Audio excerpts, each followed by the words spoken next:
Wednesday. Northeast winds 15 to 20 knots with gusts up to 35 knots. Waves around 2 feet. A chance of snow and rain showers through the day, then a chance of snow showers through the night. Visibility 1 to 3 nautical miles. Friday, northeast winds 10 to 15 knots with gusts up to 30 knots. Waves around 2 feet. The current time is 4:46 p.m. Eastern Standard Time.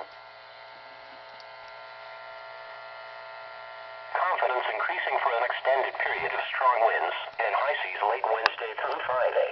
High pressure over eastern Canada will combine with low pressure emerging off the mid-Atlantic coast Wednesday. This storm will slowly move east Thursday and Friday, likely passing well south of the region.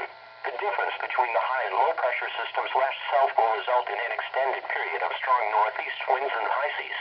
There is high confidence in an extended period of northeast gale force winds, especially across the waters south and east of Cape Cod late Wednesday into Friday. There also is a low probability for a period of storm force wind gusts across the southern waters.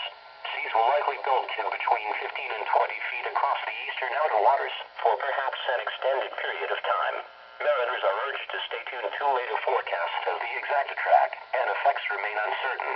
This has the potential, though, to be a dangerous storm for mariners in the late Wednesday through Friday time frame.